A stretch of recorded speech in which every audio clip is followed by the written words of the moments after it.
Equity share capital ನಮಗೆ liability ಸೈಡಲ್ಲಿ ಬರುತ್ತೆ 20 ಲ್ಯಾಕ್ಸ್ ಕೊಟ್ಟಿದ್ದಾರೆ. ಇನ್ವೆಂಟರೀಸ್ ಅಂದರೆ ಸ್ಟಾಕ್ ನಮಗೆ ಆಸೆಟ್ ಆಗಿರುತ್ತೆ 14 ಲ್ಯಾಕ್ಸ್ ಕೊಟ್ಟಿದ್ದಾರೆ. ಪ್ಲಾಂಟ್ ಆ್ಯಂಡ್ ಮಷಿನರಿ ನಮಗೆ ಫಿಕ್ಸ್ಡ್ ಅಸೆಟ್ ಆಗಿರುತ್ತೆ, ಅದು 10 ಲ್ಯಾಕ್ಸ್ ಕೊಟ್ಟಿದ್ದಾರೆ.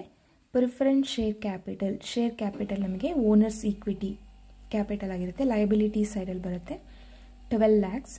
ಜನರಲ್ ರಿಸರ್ವ್ ಕೂಡ ನಮಗೆ ಲಯಬಿಲಿಟಿ ಆಗಿರುತ್ತೆ 6 lac.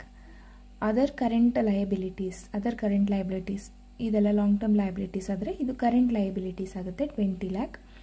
Land and building fixed asset ಆಗುತ್ತೆ, ಅಸೆಟ್ ಅಂಡರಲ್ಲಿ ಬರುತ್ತೆ 20 ಲ್ಯಾಕ್ಸ್ ಕೊಟ್ಟಿದ್ದಾರೆ. ಕರೆಂಟ್ ಇನ್ವೆಸ್ಟ್ಮೆಂಟ್ ಅಂದರೆ ಶಾರ್ಟ್ ಟರ್ಮ್ ಇನ್ವೆಸ್ಟ್ಮೆಂಟ್ 8 ಲ್ಯಾಕ್ಸ್ ಕೊಟ್ಟಿದ್ದಾರೆ.